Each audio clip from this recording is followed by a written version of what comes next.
hay un alumno que está pendiente, que quedó dos grupos de 3 personas, pero porque supuestamente hay un alumno que aún no se inscribe y no ha dado señales de vida y tampoco ha hecho el análisis de quién es. Por lo tanto, los grupos ya están conformados.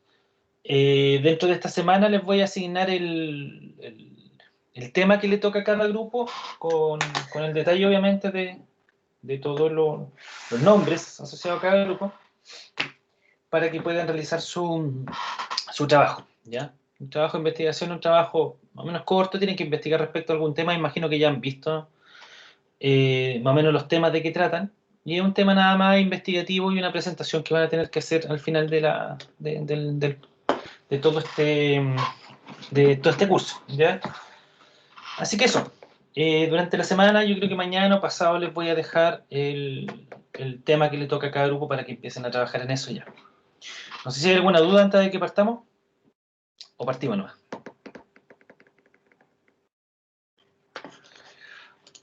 Ya, parece no hay ninguna.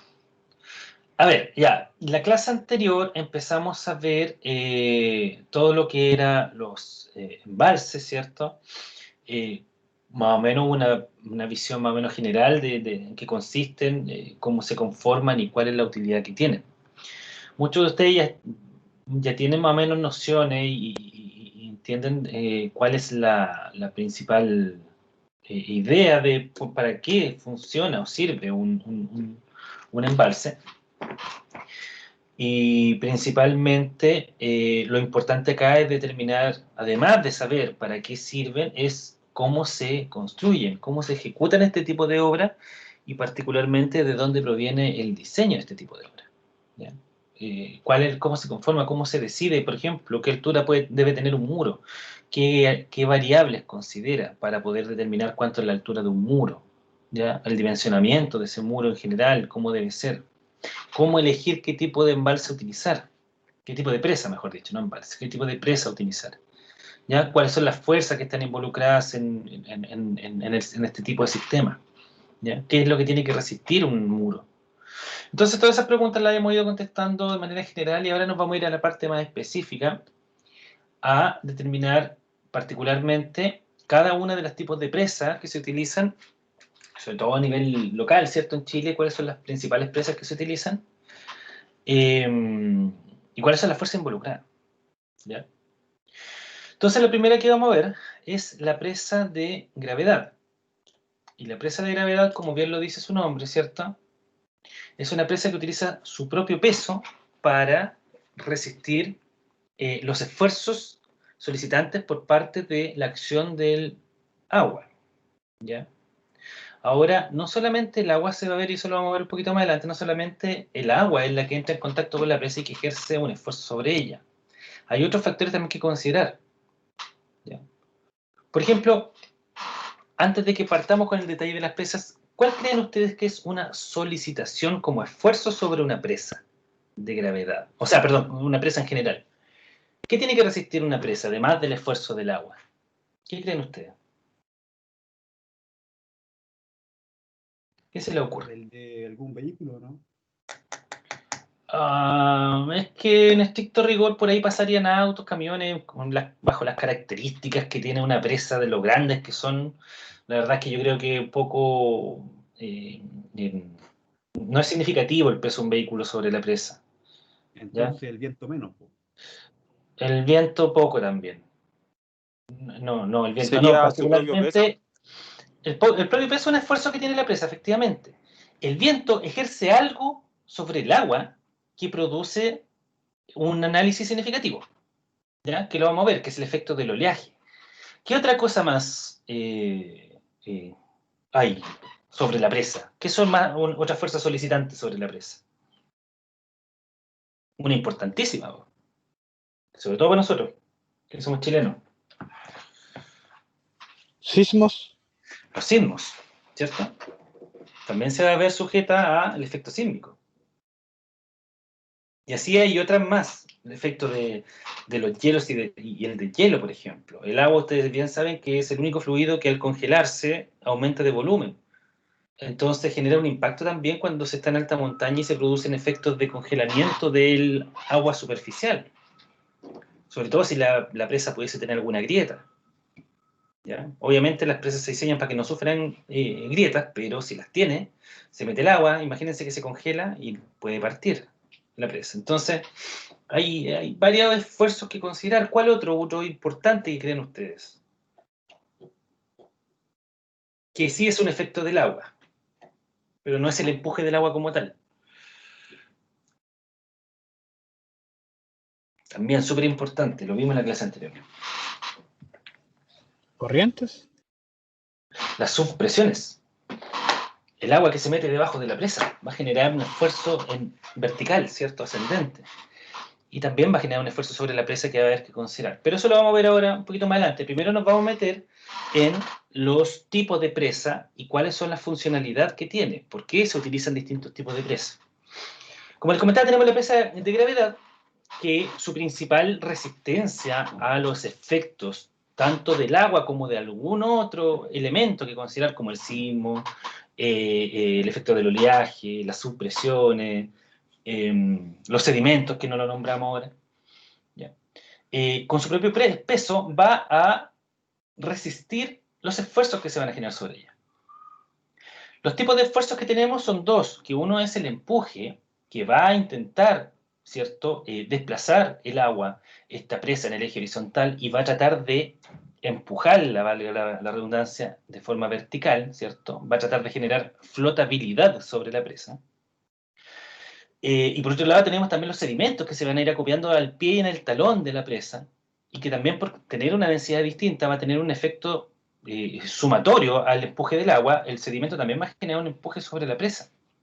Entonces la presa con su gravedad, con su peso, va a impedir el desplazamiento de ella misma, ¿cierto? Debido al rozamiento que va a generar entre ella y la base, junto al esfuerzo resistivo que van a generar, lógicamente, las fundaciones, ¿ya? Y los estribos, porque también tiene estribos y tiene fundaciones. Por otro lado, estos esfuerzos que están aplicados sobre ciertos puntos, ¿cierto?, van a intentar generar un momento volcante sobre la presa. Por lo tanto, tenemos dos condiciones de estabilidad que son evitar el volcamiento y el deslizamiento. ¿Ya?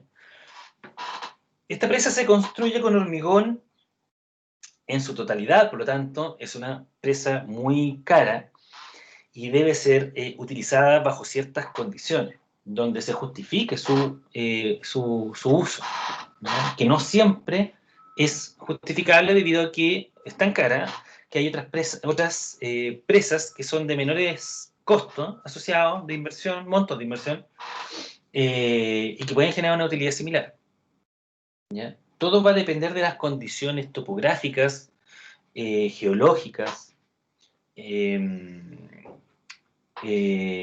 de las características del diseño, de qué profundidad va a tener el nivel de agua en la presa, ¿ya?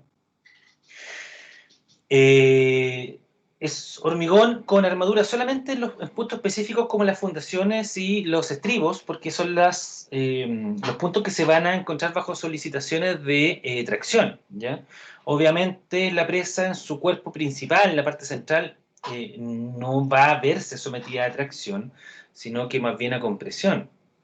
Por lo tanto, la presa es prácticamente de hormigón, ¿ya? Un hormigón que tiene que resistir, ustedes que estudiaron hace menos tiempo que yo hormigón armado, recordarán que el hormigón pasa por distintas fases cuando entra en fluencia, entra en ruptura, ¿cierto? Y no recuerdo cuál era la fase, pero me imagino que la fase antes de romperse, la fase 2, me parece, no me acuerdo. Por tanto, el diseño de esta presa debe ser para evitar que se agriete.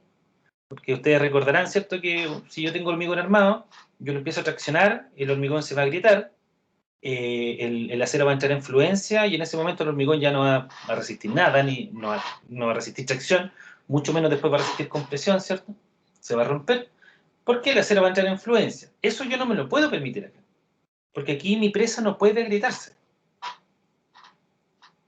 ¿ya? Si se agrieta, se va a incorporar agua, se va a generar un diferencial de presiones y va a producir seguramente la ruptura de la presa. Entonces aquí no se puede dar el lujo ella de permitir que se agriete, ¿ya? Tenemos otro tipo de presas, que son las presas de arco, que ustedes conocerán, por ejemplo, en las películas, la presa Hoover, que es la que está acá, creo que hay un zoom aquí. Esta es la presa Hoover, que es una presa famosa de Estados Unidos, que es un ejemplo claro de una presa de arco que está ubicada en la garganta de dos cerros, ¿cierto?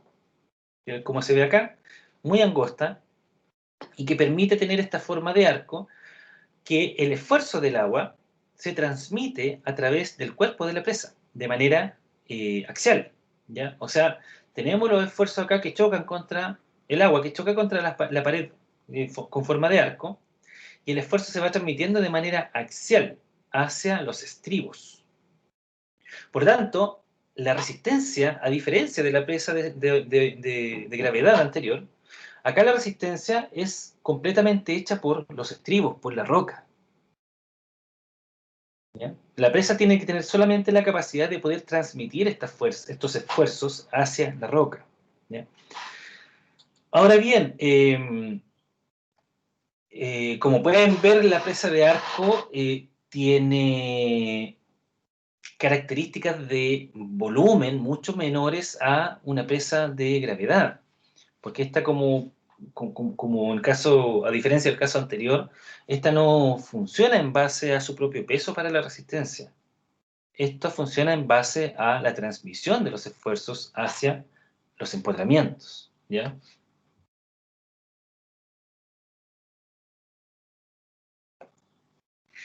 La carga se distribuye de manera radial, repartida uniformemente. El arco transmite los esfuerzos de compresión a los estribos, por lo que la roca madre debe sostener la resistencia, ¿ya? Eso, en otras palabras, lo mismo que yo les acabo de comentar. El agua genera los esfuerzos sobre la superficie de la cara, ¿cierto?, de la presa del arco, y la transmite de manera axial hacia los estribos, ¿ya?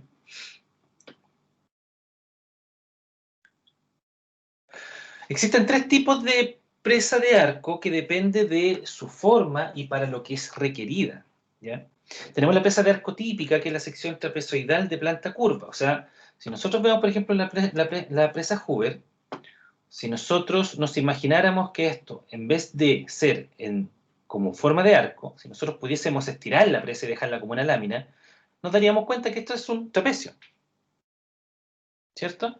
Donde la parte de arriba es más, tiene una mayor longitud, ¿cierto? Y que baja y se va angostando en la base. Por tanto, es como un trapecio. En este caso, por ser una presa de arco, es un trapecio de planta curva, de planta. Si uno lo mira desde arriba, desde el cielo hacia abajo, ve que es un trapecio curvo. No sé si queda claro eso.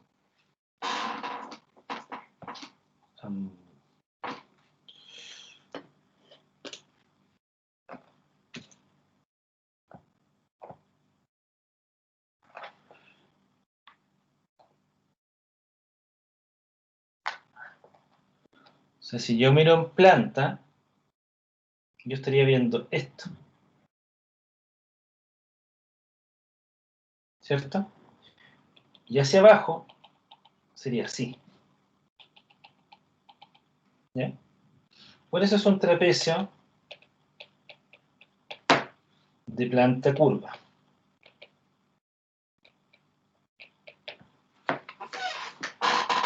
¿ya? Tenemos otro tipo que es de doble curvatura, que quiere decir que la sección curva es una sección curva de planta curva. También se conoce como presas en bóveda, ¿ya? O sea, en este caso es muy similar a la primera, pero no sé, no, pensé que tenía una foto aquí para mostrársela. Creo que tengo una foto, se la voy a mostrar después. Es curva tanto en planta como en la sección, acá. Tanto en planta como en la sección basal y en la sección lateral. O sea, es curva en este caso mirado desde todos los puntos de referencia, digamos. Y la tercera, que es la presa arco-gravedad. En aquellos casos donde los estribos no sean capaces de resistir la transmisión de carga, se utiliza el peso de la estructura, generando una presa menos esbelta capaz de resistir cargas como presa de gravedad. O sea, en este caso cumple una doble función. Es una presa de arco y así también es una presa de gravedad. ¿Ya? También utiliza su peso propio. Entonces, en este caso tenemos una presa que no es tan esbelta como la presa Hoover que acabamos de ver. ¿Ya? Es una presa de mayores dimensiones. Por lo tanto, utiliza parte de su peso también de su peso propio para la resistencia. Sirve para presas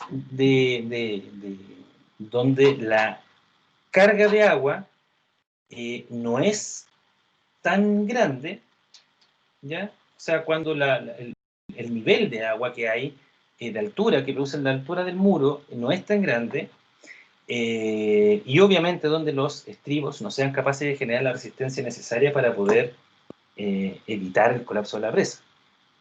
¿Ya? Entonces, en ese caso funcionaría tanto el peso propio como los estribos como apoyo. Es una mezcla finalmente entre la presa de arco y la presa de gravedad. El tercer caso es la presa de contrafuerte, que es una presa, imagínenselo como una pandereta, ¿ya? Que está resistiendo el volumen de agua almacenado, y que se ponen estas diagonales que funcionan para la resistencia del muro, ¿ya? Esta contrafuerte, todos estos machones se colocan bajo un cierto distanciamiento y producen una resistencia a esta pared que está en contacto con el agua, ¿ya? Puede ser de dos formas, puede ser con una pared vertical o puede ser con pared inclinada. En el caso que sea inclinada, la utilidad que se le da a la pared es que al estar inclinada, sobre ella hay agua almacenada. Entonces, permite sumar a la resistencia, utilizar la misma masa de agua para la resistencia. O sea, tenemos un caso donde tenemos este muro con machones, ¿cierto?, que permiten la resistencia al empuje que pueda generar el agua sobre esta pared. Pero tenemos el otro caso, donde tenemos paredes inclinadas,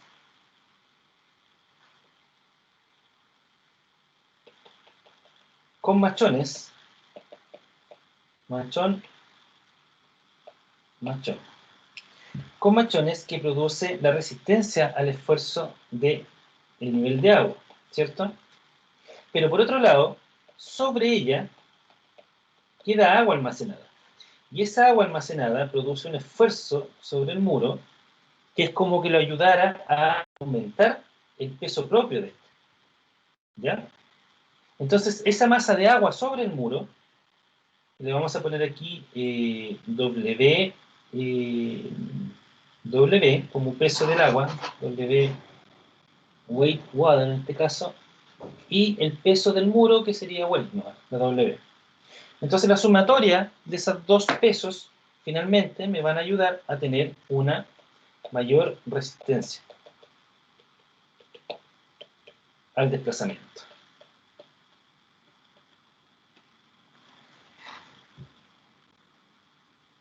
¿Me siguen?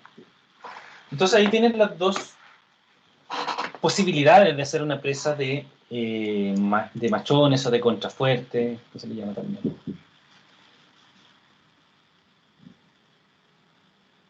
Y finalmente la más conocida por todos, que es la que más se utiliza en Chile por lo menos, es la famosa presa de escollera o de materiales sueltos, que nosotros podemos ver, a ver, la otra vez traté de llegar, pero a lo mejor con ustedes llego, no pude, no la encontré nunca. El camping Quillayes, no sé si ustedes conocen el pretil del camping Quillayes, que en estricto rigor no es un camping, ¿no? Para que sepan, pero se le denomina comúnmente el camping Quillayes.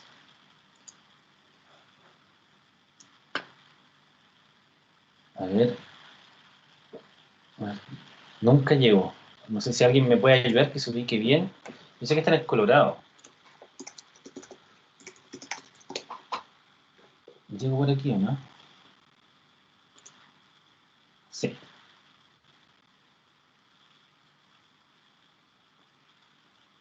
No, pero me tiré por otra parte.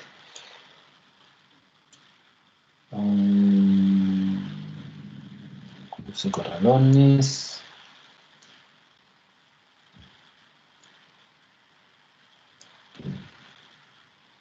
¿Dónde estoy aquí?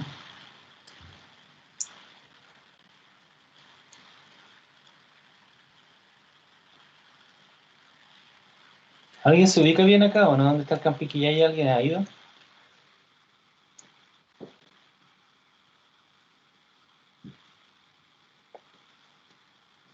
Gracias. No. ¿Ese no es el que se ve desde el lado de la represa? Sí, es que acá hay dos. Este otro, miren. Pero aquí igual me sirve, ¿eh? Aquí tienen una presa de materiales, fíjense. Aquí tienen una presa de materiales disueltos. ¿Cuál sería? Este sería el lago Colbún. Aquí está el vertedero, fíjense. El evacuador de crecida. A ver, veamos la foto. Bueno, no lo había visto nunca estas fotografías, están bastante buenas. La central hidroeléctrica, este es Colbún. Este es el vertedero, el evacuador de crecida. Aquí está el, fíjense, esta es otra presa, no tiene nada que ver con esta. ¿Se fijan? El pretil del Camping Quillay es... ¿Dónde estaría ese? ¿Dónde está en el Colorado? ¿Dónde está el camino principal? Busquemos el Colorado. Vinches, arriba.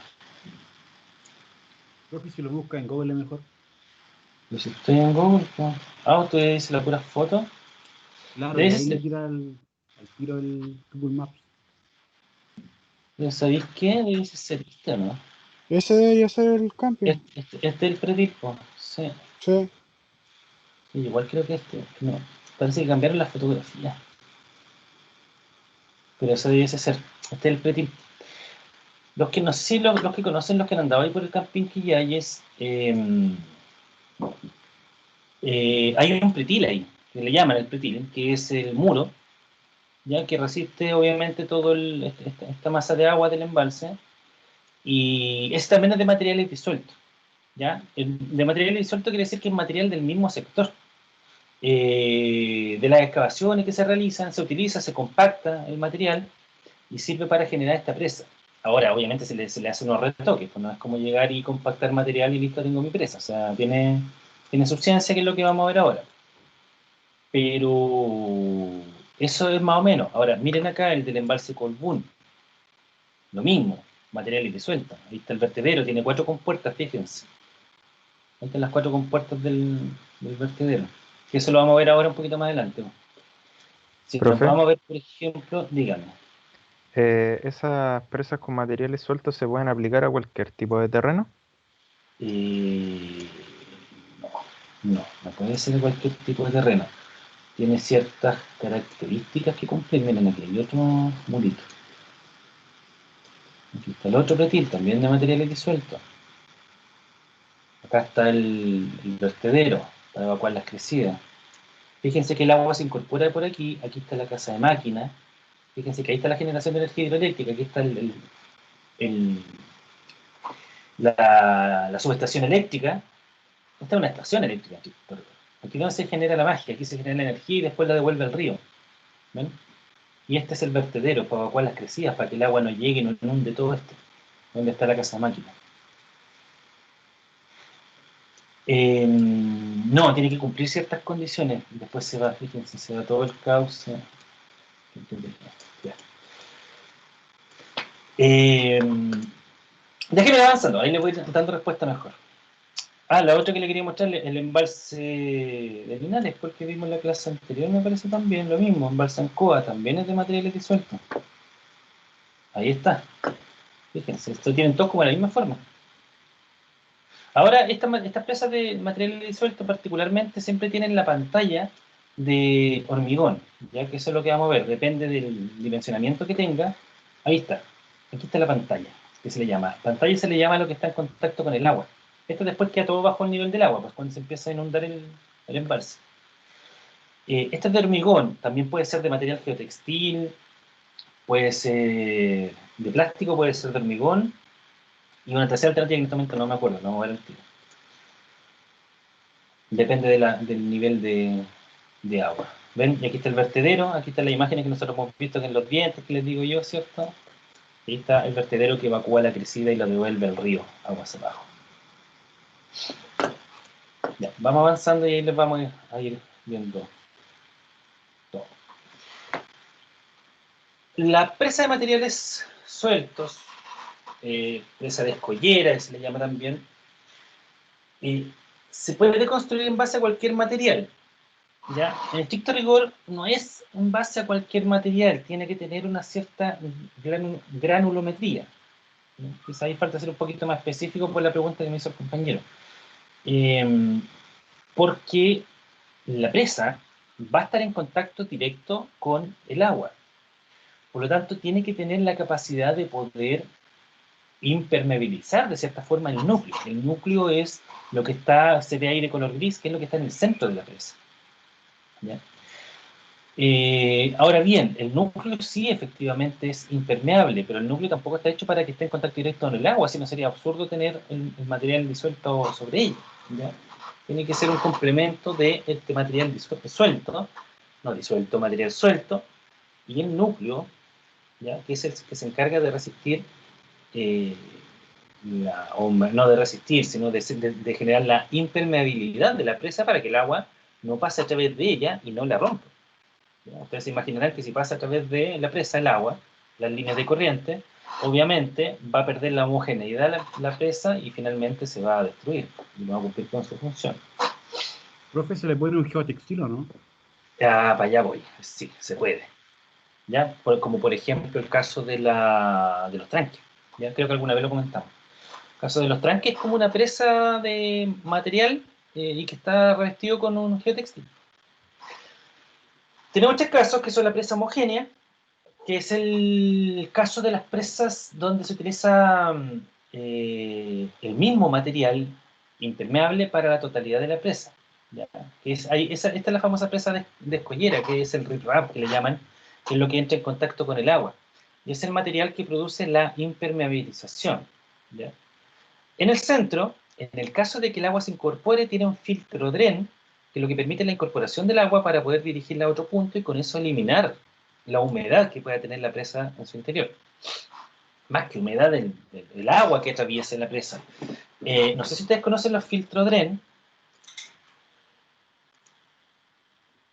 Filtro dren o los Drenaflex que se llaman, que son unas, o sea, en el caso de los Drenaflex son unos tubos corrugados con perforaciones que permite la incorporación de agua. Generalmente se utilizan para agua lluvia. A ver, busquémoslo como Flexadren mejor.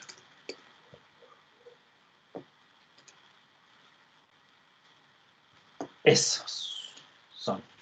Estos son para sanitario, no son para embalse. Pero es obviamente para que se dé la idea. ¿Ya? Son tubos corrugados que tienen perforaciones por todos lados. Y esto se utiliza generalmente para los sistemas particulares de saneamiento de agua servida, cuando son dentro de las casas, los sectores rurales, por ejemplo. Y estos tubitos después pasa el agua servida, tratada, entre comillas, a través de ellos, ¿cierto? Y como está lleno de perforaciones, se va depositando en el subsuelo de forma uniforme y no descarga solamente en un punto colapsando. ¿Ya? Esto es sanitaria.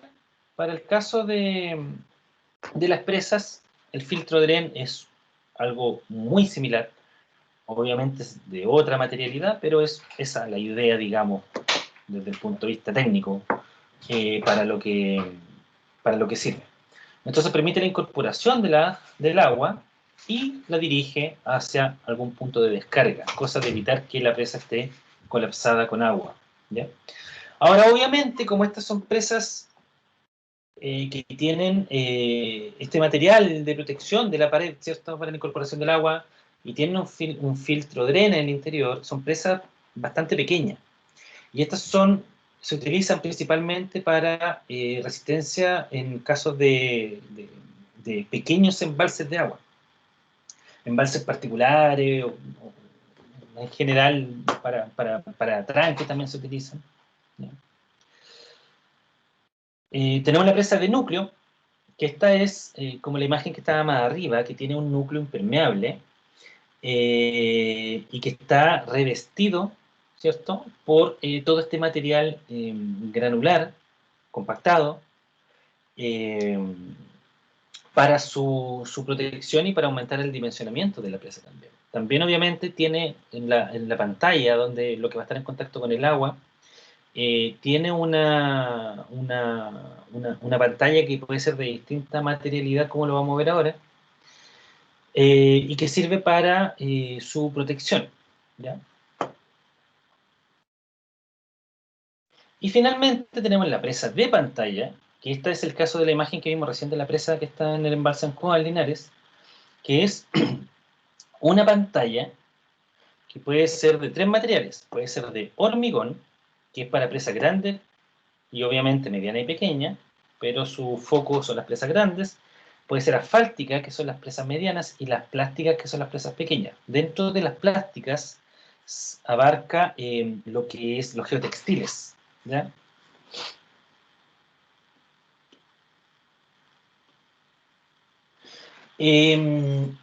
También tiene un sistema de drenaje, porque obviamente acá se genera el gran problema de la infiltración de agua. Estas presas, hay varios casos de presas en la antigüedad que tuvieron filtraciones de agua y fueron presas que colapsaron. En este momento no tengo un nombre como para indicarles, pero voy a buscar, porque recuerdo haber visto alguna vez un video en YouTube de una presa que colapsó, que era una presa de tierra. Era una presa de dimensionamiento más o menos considerable y era totalmente de tierra, y no funcionó bien el sistema de drenaje y colapsó. El agua pasó a través de ella, ¿ya? ¿Dudas hasta acá?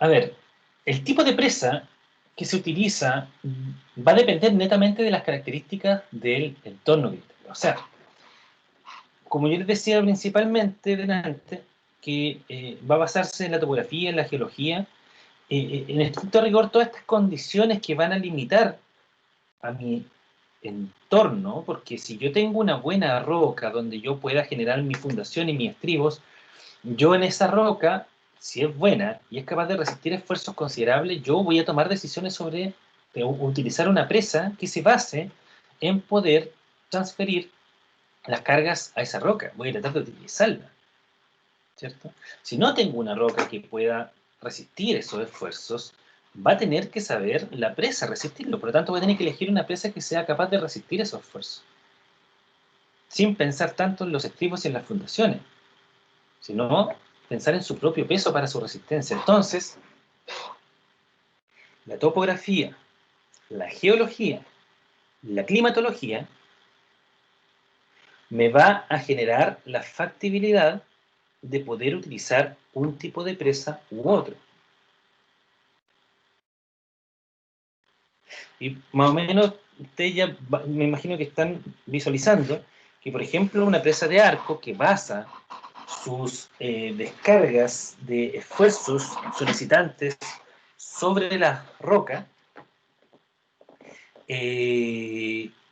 va a tener que cumplir con que la geología del sector va a permitir que se pueda ejecutar una presa de arco, ¿cierto? O sea, la roca tiene que tener la calidad y la capacidad para resistir los esfuerzos que le van a generar a esta presa de arco, porque van a ser transmitidos a la roca.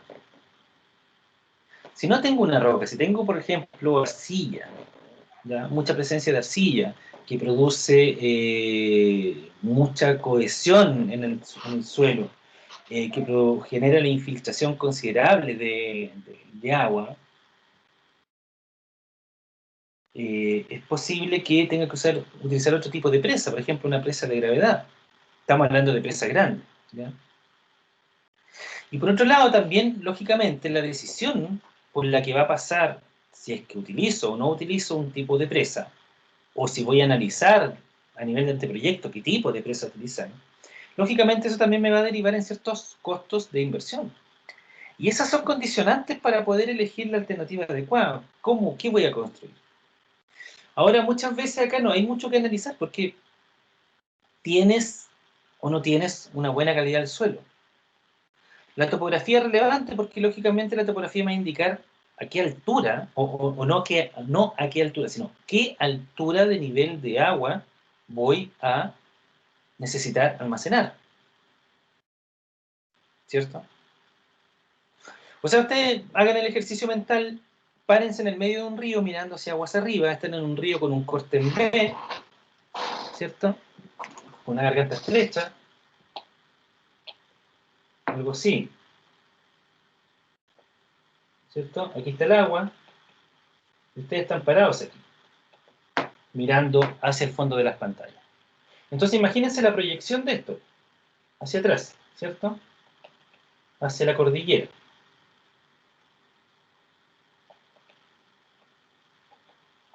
Y por aquí viene el río. Es el que desencadena acá donde están ustedes.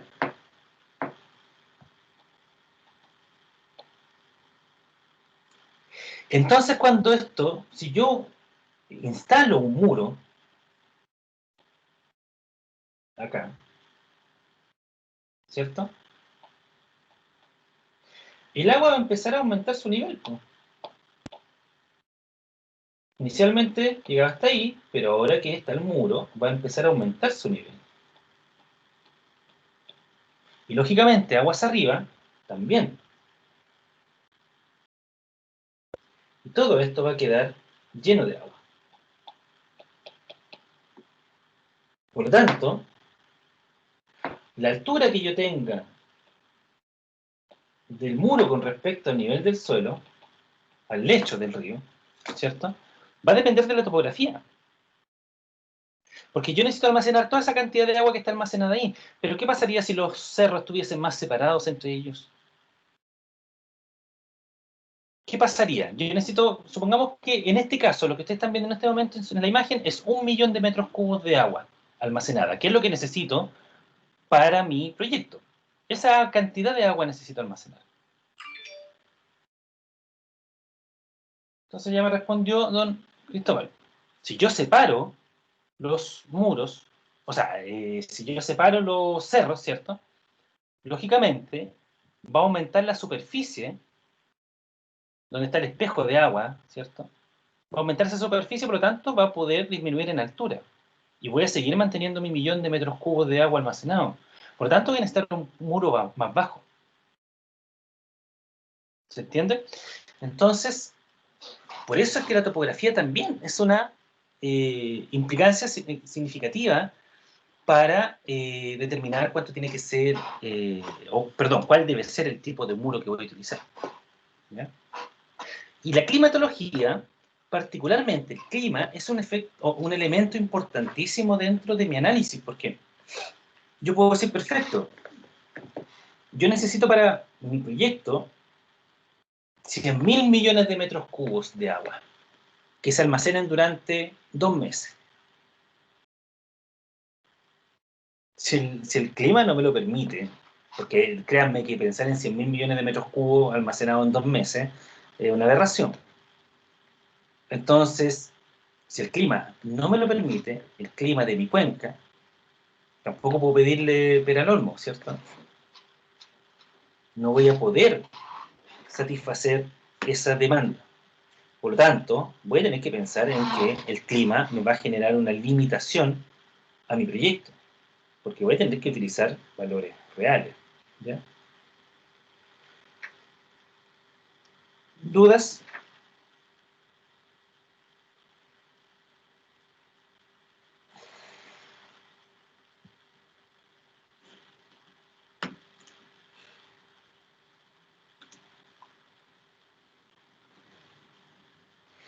Ahora sí entramos a los esfuerzos que se generan sobre una presa, ¿ya? ¿Cuáles son todos los tipos de esfuerzos comúnmente analizados en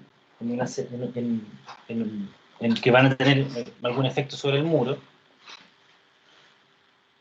Y las fuerzas que actúan sobre él, en general se pueden abarcar o englobar dentro de este detalle que está acá, que son 7 tipos de fuerza, que tenemos por un lado la más significativa quizás, que es el peso propio, ¿ya? Que eso ya está de más explicarlo, sin embargo aparece una descripción más adelante, pero ya lo saben.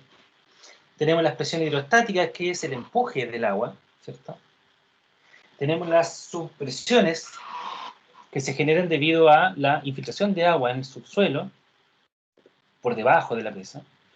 Tenemos el empuje que puede generar el hielo, y por otro lado, además del empuje del hielo, el efecto que tiene el congelamiento de agua en la superficie.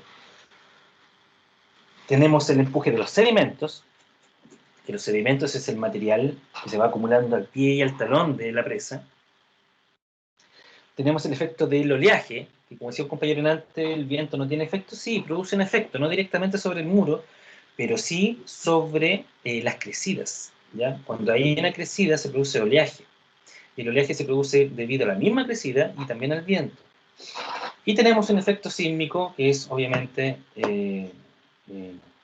estamos en Chile, y los sismos son parte de nuestra día a día, por lo tanto nosotros tenemos que considerarlo en cada obra civil que diseñamos, hay que considerar el efecto que pueda tener los sismos, ¿cierto? Profe, Entonces, dígame. con respecto a las grietas que puede producir el sismo, ¿cómo se podría arreglar? Es que eso es lo que les comentaba delante. Cuando uno diseña una presa, un muro, uno lo tiene que diseñar bajo la condición de que el hormigón no reciba grietas. O sea, la rigidez de esta estructura tiene que ser capaz que no exista un movimiento oscilatorio considerable para que se produzca agrietamiento. Porque las grietas se van a producir debido a que se va a generar tracción sobre el hormigón. Ahí es cuando se producen grietas. Por tanto, eso es lo que tiene que ser evitado dentro del diseño estructural de la presa. Ahora, si a pesar de eso se producen grietas, existen labores de mantención para poder evitar que esas grietas vayan aumentando en tamaño y en la gravedad que ya posee el hecho de que se genere una grieta. O sea, de partida, lo primero es el vaciamiento de la presa, por lo menos hasta el nivel donde está la grieta, para poder reparar, ¿ya? Para poder reparar, la verdad es que desconozco cuál es particularmente el sistema que se utiliza. No sé si se utilizará como en los edificios, que se utilizan estos rellenos, que son como unos aditivos que se utilizan para poder pegar la grieta. Pero la labor de mantención se realiza generalmente cuando hay efectos sísmicos, se revisa completa la presa. De todas maneras están modeladas y están totalmente monitoreadas las presas para ver cómo se comportan durante los efectos sísmicos. Y por otro lado también hay que considerar que el efecto sísmico es menor donde están las presas, los muros, porque generalmente están en alta montaña. Entonces los efectos sísmicos no son tan grandotes como los que sufrimos nosotros acá en la zona central, ¿cierto?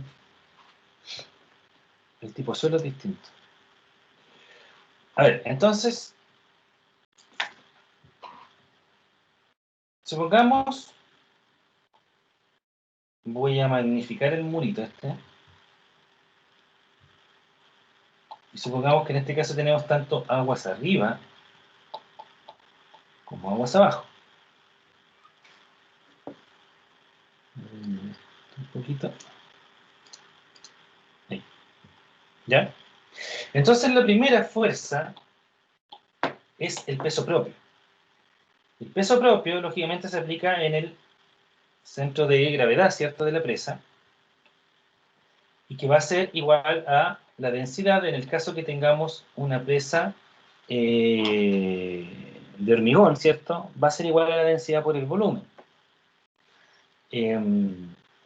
Lógicamente esta densidad va a ser variable debido a que no solamente va a estar compuesta de hormigón, también va a tener acero, pero a modo general el peso de la presa, el peso propio de la presa va a ser la densidad por el volumen. ¿Ya? tenemos la presión hidrostática, que corresponde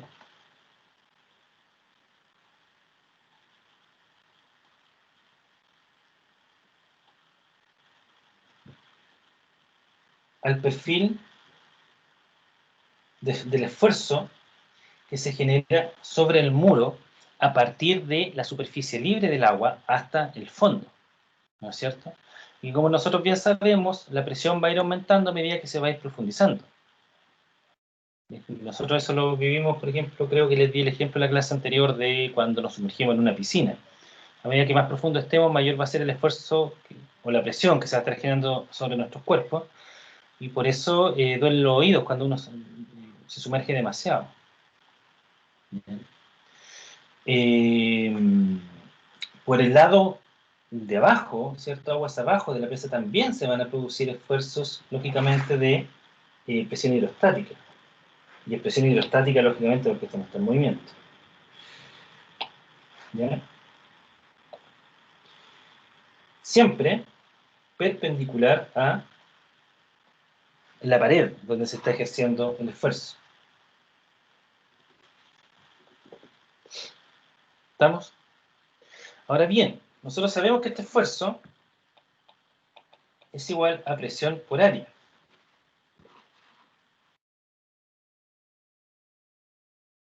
En este caso, como es triangular, porque el diagrama de esfuerzo, ¿cierto?, tiene una forma triangular, que eso me imagino que ustedes ya lo han visto en más de una asignatura, así que no lo vamos a explicar, va a ser igual a el área, la fuerza, va a ser igual a la densidad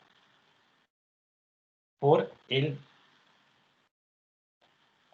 volumen,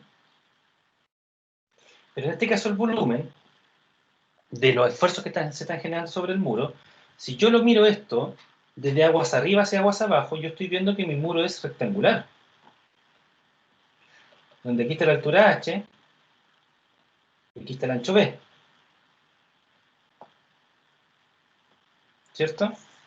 Yo estoy generando uniformemente un esfuerzo en esta superficie, pero con una componente triangular del esfuerzo. Y por eso es que multiplica en este caso el volumen es densidad por h por b por h medios. ¿Ya?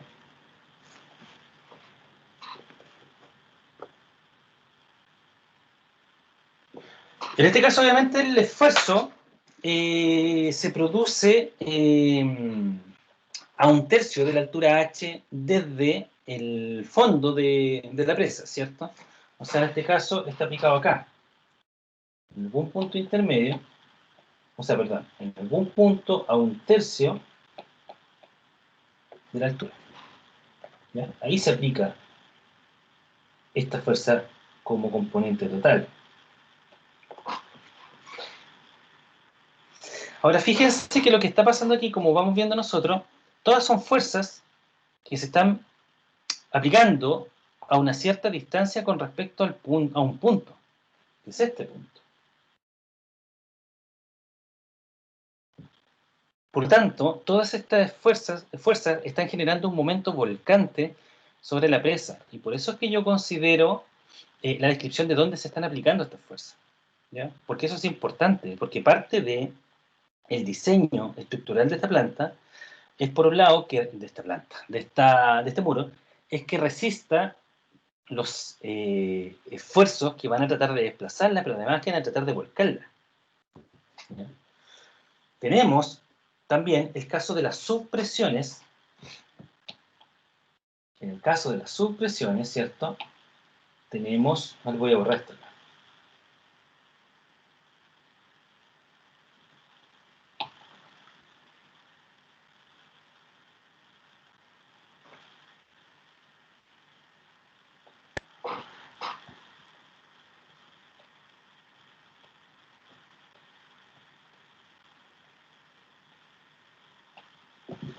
Esfuerzos que se van a generar de forma ascendente debido al agua que va a infiltrar en el subsuelo, bajo la fundación.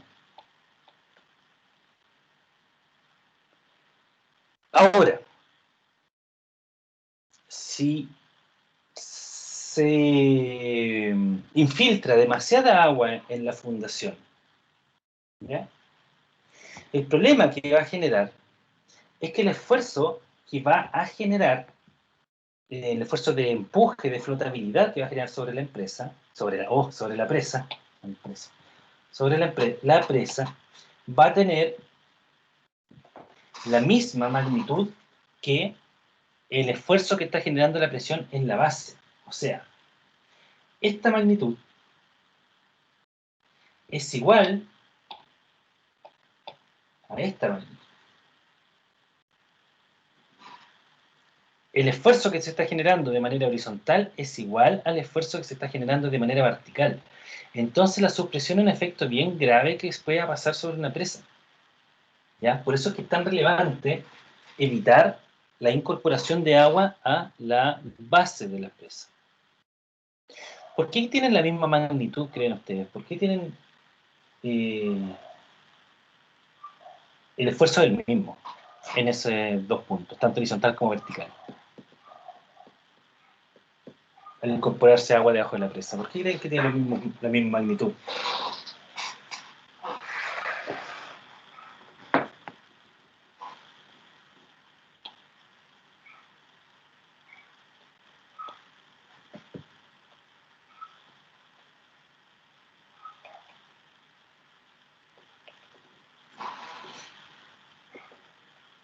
Si fueran diferentes, ¿podría haber un derrumbe o no?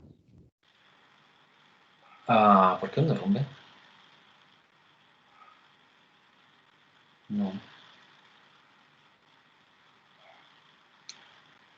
Piénselo desde el punto de vista de la hidráulica.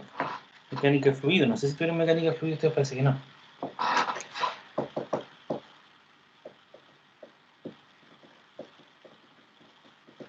Porque va a haber la misma altura de presión, profe. Exacto. Si ustedes tienen una molécula de agua aquí en la superficie,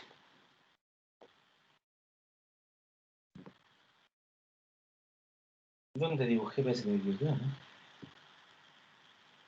Bueno, ahí, una molécula de agua en la superficie. Esa molécula de agua está siendo sometida a presión atmosférica, ¿ya? Supongamos, para el caso, que vamos a trabajar con presiones relativas. Esa molécula en la superficie del agua no está generando, o no se está generando presión sobre ella, ¿ya? Presión absoluta. Perdón, presión relativa. Presión absoluta sí tiene, presión relativa cero. La molécula inmediatamente abajito de ella está recibiendo una presión, que es la presión que le ejerce la molécula que está sobre ella, y que genera un esfuerzo igual y contrario sobre la molécula, acción y reacción. Por el peso de esa molécula que está arriba, le genera, ¿cierto?, una fuerza que por unidad de área es presión, mientras que la molécula de abajo genera una presión en dirección contraria para resistir y mantener el equilibrio. Así en adelante voy poniendo, van cada vez más moléculas, ¿cierto?, a medida que voy descendiendo en la profundidad. Por tanto, todas las moléculas que están arriba están generando un peso sobre la molécula N que estoy dibujando acá, ¿cierto? Y ese peso, esa fuerza, dividido el área de la molécula, o el área de contacto, es la presión. Por lo tanto, lo que quiero decir con esto es que a medida que yo me voy profundizando, todas las moléculas de arriba van ejerciendo presión sobre la molécula inmediatamente abajo, y va aumentando la presión. Así funciona esto. Por lo tanto, cuando yo llego acá abajo, yo tengo una cierta presión. Estas moléculas no solamente se transmiten desde arriba hacia abajo y de abajo hacia arriba la presión, sino que también hacia los lados, en todas las direcciones. La presión es igual en todas las direcciones. Por lo tanto, va transmitiendo aquí de manera horizontal hacia otras moléculas y finalmente llega a la molécula que está justo abajo del muro, con toda la presión que le ejerce las cargas de la columna de agua y le transmite esa presión. Luego esa molécula entra en contacto con la parte baja, ¿cierto?, de la presa y le va a transmitir esa presión. Le va a transmitir ese esfuerzo, que se va a transformar en empuje. ¿Ya? Entonces, es muy, muy, muy, muy importante evitar que el agua se incorpore a la base del muro, para evitar que estas moléculas de agua se instalen debajo del muro y traten de empujarlo hacia arriba, de generar flotabilidad. ¿Ya? Y para eso hay varios métodos. Como ustedes sabrán, de manera subterránea, el agua se traslada a través de líneas de corriente. ¿Ya? Líneas de corriente que son paralelas unas de otras. Por lo tanto, para evitar que las líneas de corriente pasen justo por debajo del muro, lo que generalmente se hace es que se utiliza una pantalla de hormigón en algún punto debajo de la presa, que tiene una cierta longitud de varios metros, y lo que eso genera es que las líneas de corriente que antiguamente, la voy a dibujar aquí encimita en negro, que antiguamente pasaban por aquí, ¿cierto? Ahora no les queda otra, y la voy a dibujar en verde, que desviarse, porque no van a poder pasar por esa pantalla.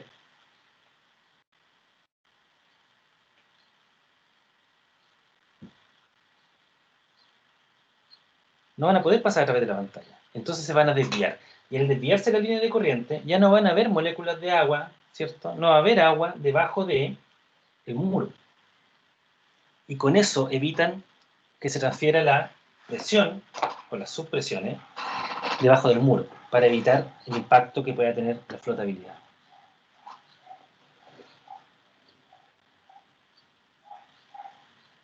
Ahora bien, la forma que tiene, lo voy a borrar para dibujarlo de nuevo, la forma que tiene este diagrama de subpresiones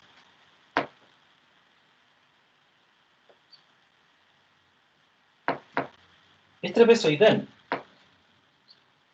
Para este caso, ya que tengo agua tanto en el talón como en el pie de la presa.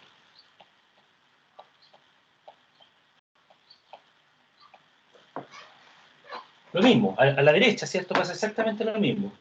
Esa columna de agua me genera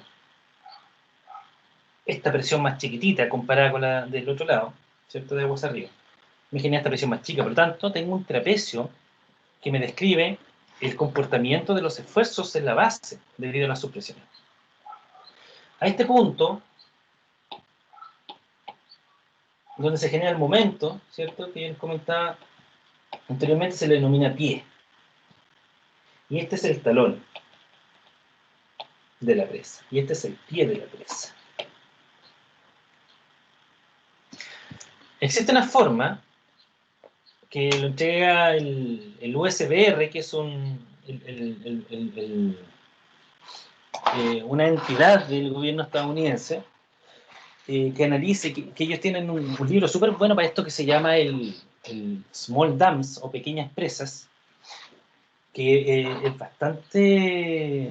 A ver, no sé si está disponible en internet, me parece que lo busqué alguna vez, Small Dams.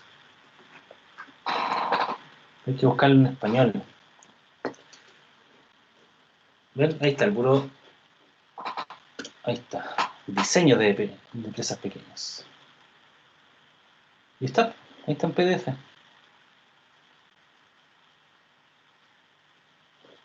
Está. Bueno, vamos a esperar ahí que descargue.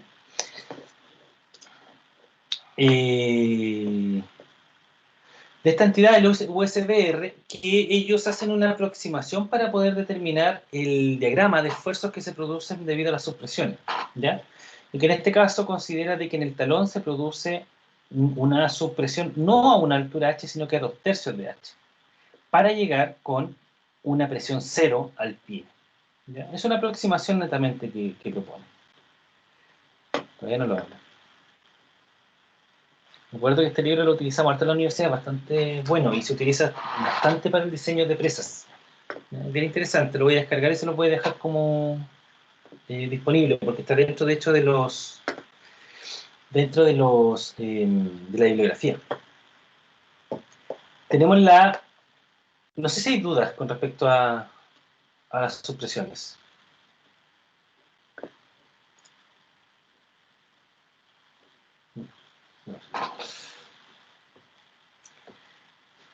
Tenemos la fuerza sísmica, que como ya saben ustedes, ¿cierto? Es una fuerza de inercia que se produce sobre la presa y que debe ser considerado dentro del diseño para evitar que se produzcan grietas, ¿ya? Sobre todo, lógicamente, en la pantalla, que es la que está en contacto con el agua.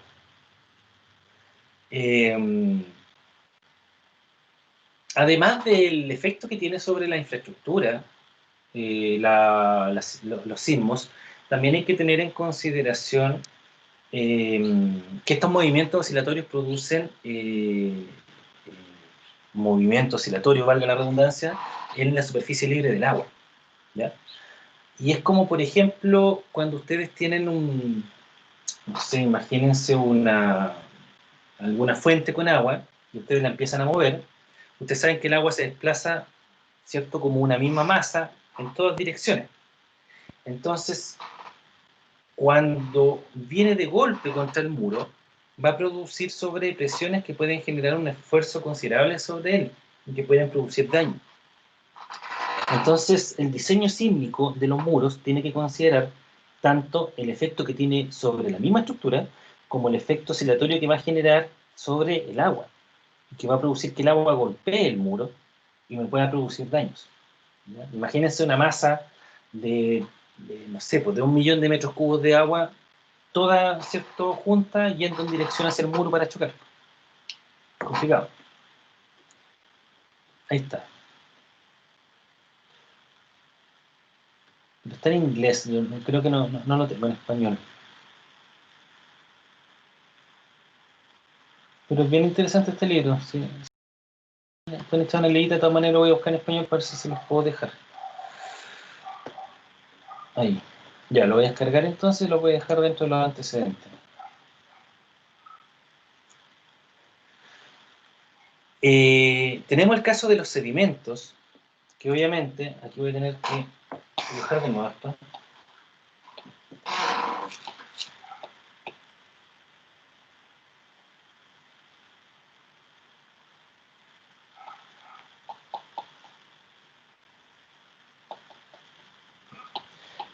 En el caso de los sedimentos, ¿cierto? Nosotros, como vamos a tener aquí una gran masa de agua que va a empezar a almacenar los clases.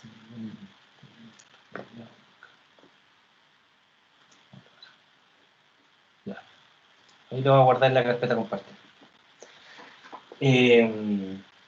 Esta agua llega a un punto en que pierde toda su velocidad y se comporta como de forma hidrostática.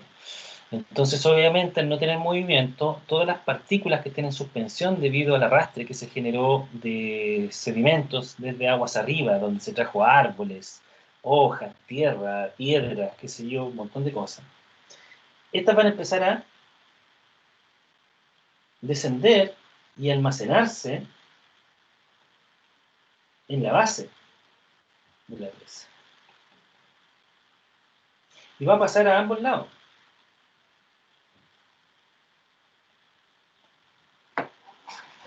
Lógicamente, estos sedimentos, ¿cierto?, tienen una densidad distinta al agua. Por lo tanto, hay que considerarlos para determinar el empuje, porque ellos van a estar en contacto directo con la presa y van a generar un esfuerzo sobre ella también.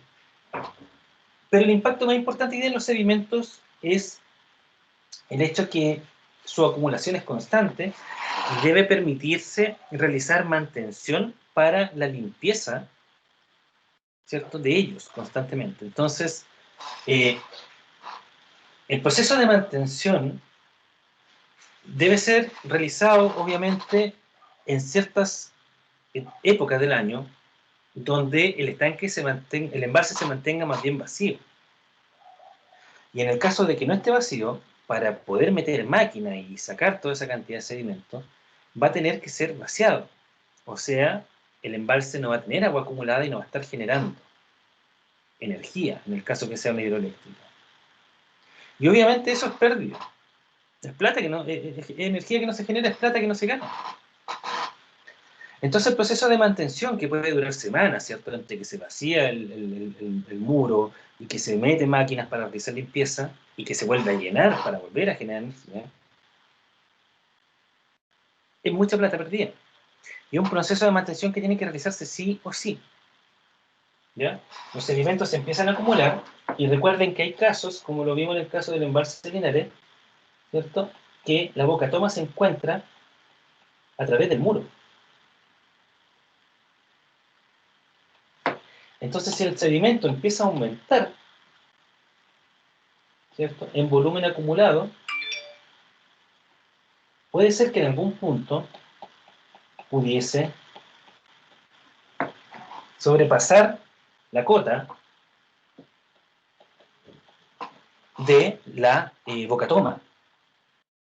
Y en ese caso se incorporaría al túnel de aducción, que en este caso sería este sería la aducción, ¿no? Se empezaría a incorporar material de sedimentos y generaría un impacto, obviamente, muy gravoso para el funcionamiento del sistema. ¿Cada cuánto tiempo se realizan? La verdad es que eso va a depender de 100.000 factores. O sea, tienen que considerar ahí cuál es el tipo de presa, cuál es el volumen de almacenamiento, cuál es el tipo de sedimento. Hay, de hecho, parte de la ingeniería que se llama transporte de sedimentos y que analiza el comportamiento del transporte de los sedimentos. Y eso va a depender de varios factores, ¿ya? Dentro de ellos, cuál es el tipo de sedimentos que se generan en esta cuenca o en este punto donde está ubicado el muro. Con eso voy a poder determinar, hacer una estimación de cuánto va a ser la tasa de almacenamiento del sedimento en la base del muro. Va a depender de a qué cota esté la obra toma. Si la obra toma está ubicada ahí, está a un costado del muro, no lo sabemos. Va a depender de la altura que tenga el muro. Entonces, cada sistema tiene su particularidad, cada sistema tiene su propio plan de mantención. Ahora, razonablemente, yo creo que debiese hacerse una mantención por lo menos al año, cada 2 años, por lo menos. ¿Ya?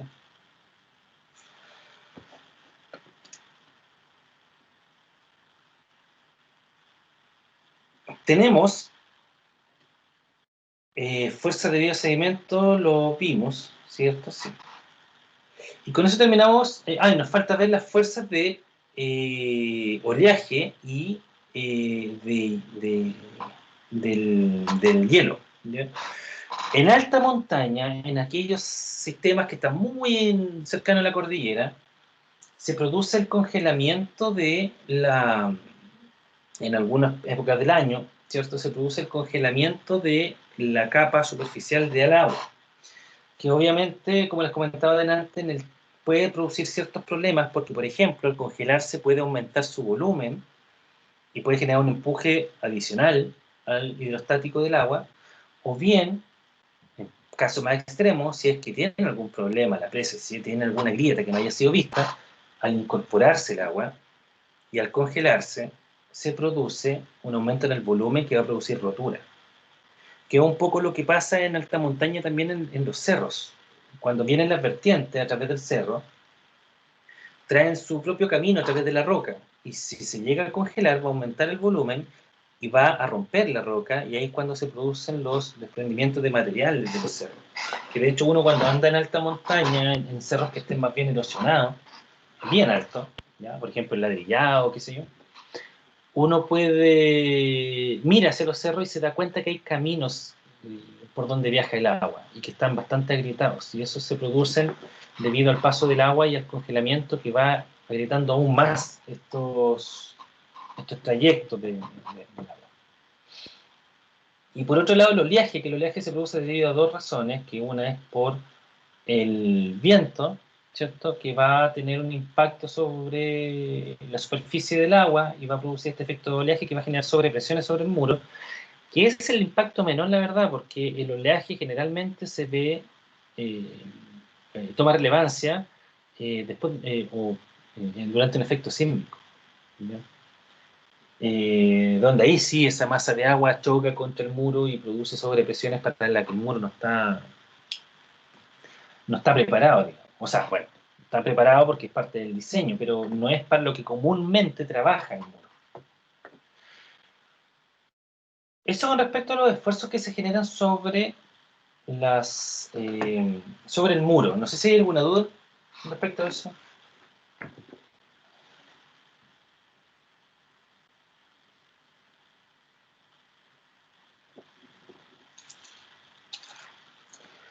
Con respecto a las otras obras, porque como ya les comenté anteriormente, esto es hay varias obras civiles que interactúan entre ellas y que trabajan de forma armoniosa para que esto funcione, ¿ya?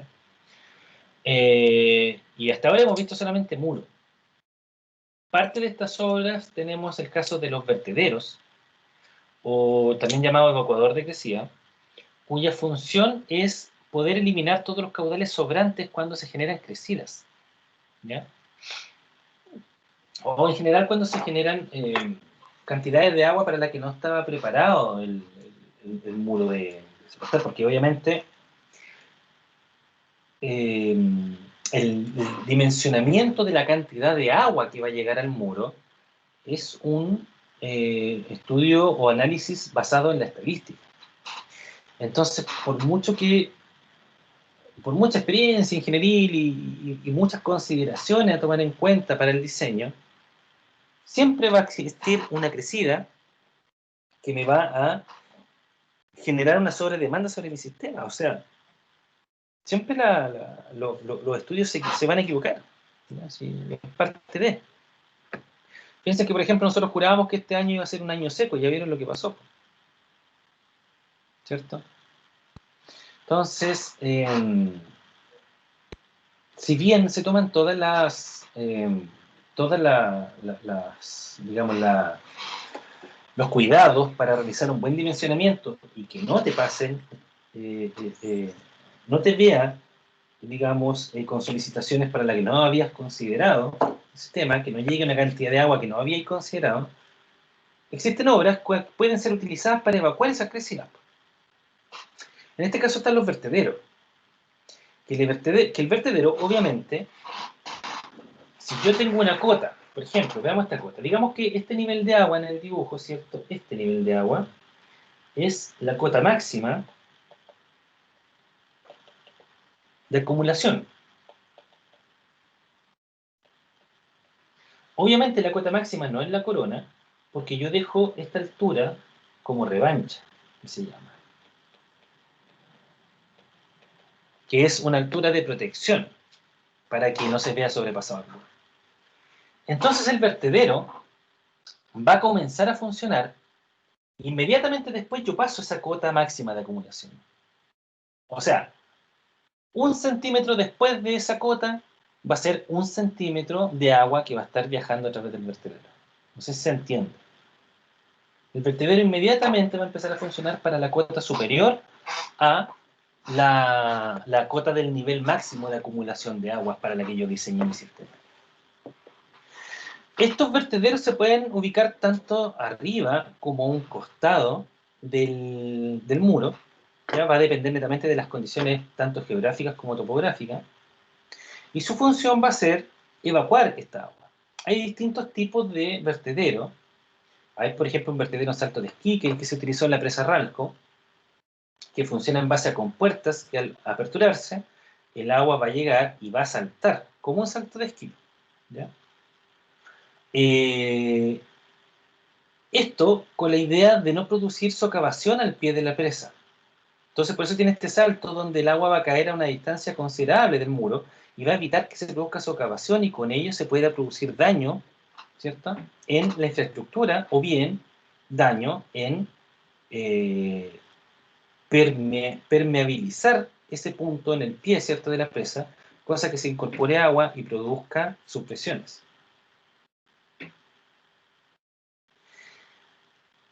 Lógicamente, la principal relevancia, no relevancia, la principal diferencia que hay entre los vertederos que se ubican dentro de una presa o a un costado es la longitud que tengan esto, porque como bien vimos nosotros en el caso de Google Earth, ¿cierto?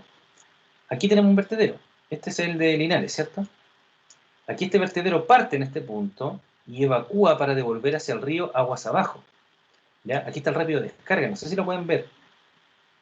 Es el rápido de descarga. Y entrega después al río. En el caso en el que vimos acá en el embalse Colbún pasa exactamente lo mismo.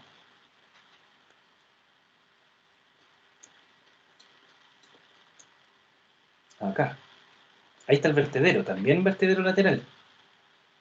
Fíjense que aquí está en el nivel máximo de acumulación, está casi llegando a la corona, el punto más alto, y aquí el agua ya está a punto de entrar al vertedero. Ahí están las compuertas. Y lo mismo, va a entrar por el costado y va a ser devuelto acá al río aguas abajo. No sé si hay otro caso que podamos ver aquí. No, este es un pretil, no, este es de resistencia, este no tiene vertedero. Aunque sí tiene paso de agua por aquí. Pero no creo que sea un vertedero. Dudas. Estimados alumnos, consulta.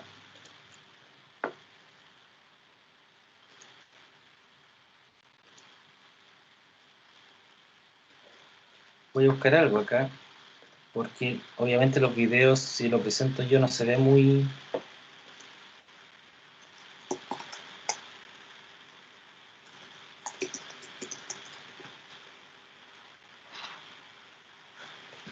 ¿Alguna duda, chicos? Por favor.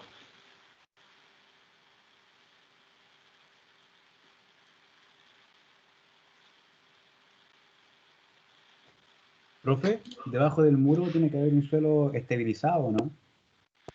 ¿Cómo? ¿Qué quiere decir con eso? Que el material que está abajo del muro, el terreno tiene que estar, tiene que ser especial, pues no tiene que mejorarse, ¿no? Ah, sí, por supuesto. Sí, de hecho, debajo del muro también hay una fundación. Y como toda fundación tiene que ser también mejorada. Pucha, no encuentro el video, pero sí, efectivamente tiene que ser mejorado.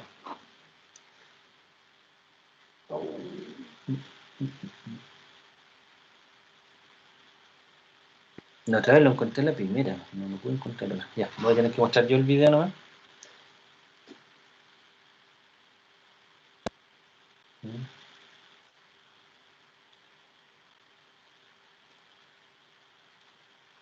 Es un mundo estas cuestiones, son bien interesantes, y son obras bien, son obras gigantescas, entonces bien entretenido meterse en este mundo, sobre todo cuando uno no lo viene conociendo. De hecho, yo fui de invitado, cuando era estudiante, fui a ver una central hidroeléctrica y eso me generó el gusto por este temita. Es bastante interesante, aunque yo mi vida la he hecho, vida profesional, digamos, la he hecho en el área de sanitaria. La hidráulica fluvial es un caso para el diseño de centrales de este tipo, es súper interesante. Sobre todo porque cuando terminemos el curso ustedes van a ver que no es un tema tan complejo a nivel, eh, digamos, de concepto, no es para nada complicado. Lo complicado es después mezclar todas las cosas, porque hay muchas consideraciones que hay que tener acá, si son obras gigantescas.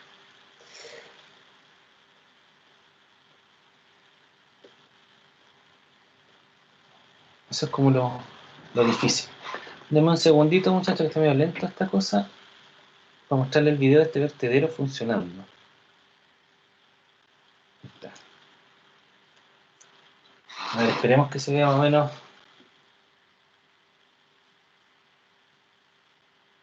bien.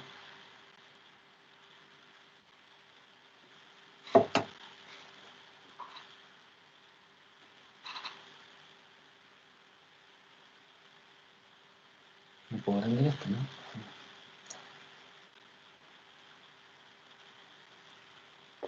Ya. Aquí este es el caso de un vertedero que está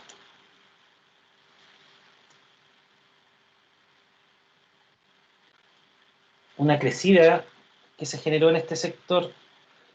No recuerdo bien cuál era el... Voy a buscarlo porque así lo encontré la otra vez el video para que lo vean bien como corresponde.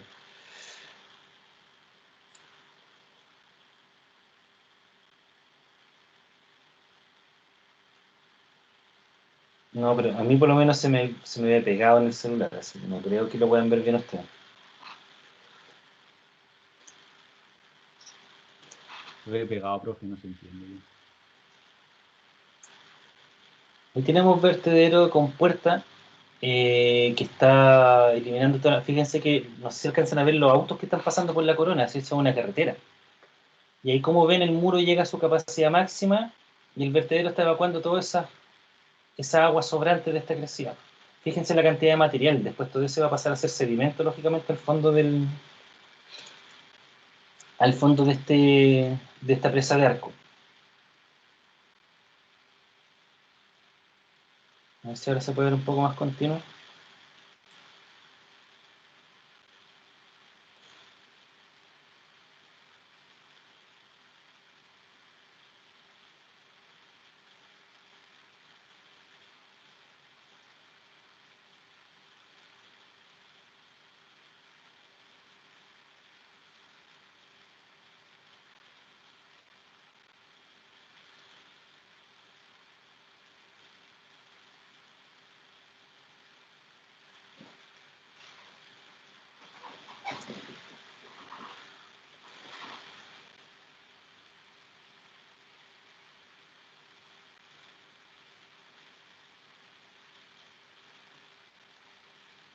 ¿Se alcanzó a ver algo, no? Se veía muy cortado. Sí, profe, igual se vio. No lo escuché. Se había ¿Cómo? cortado, pero Igual se entendía, Se profe. entendió. se entendió, profe. Ya, vale. Voy a buscar el video porque yo sé que en algún momento se lo envié a otros alumnos. A ver si lo encuentro acá. Para que lo puedan ver como corresponde. Chicos, no sé si hay alguna duda o lo dejamos hasta acá y retomamos el día viernes. Ustedes me dicen.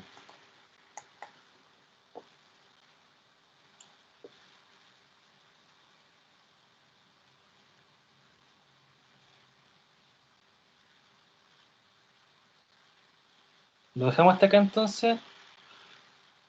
A ver, espérense un poquito. Parece que aquí está el video. A ver, denme un segundo.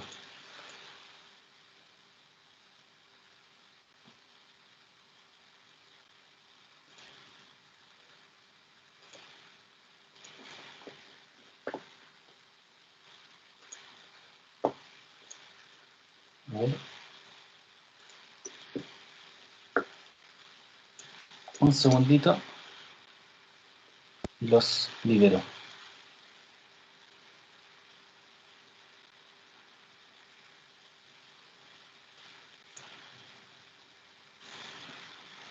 Sí, lo encontré. Ya, se los dejo en el chat. Vean el video al tiro para que no se queden con el otro video. Ahí está.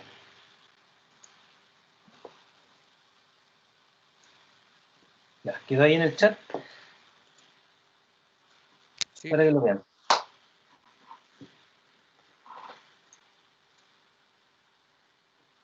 ¿Se ve o no?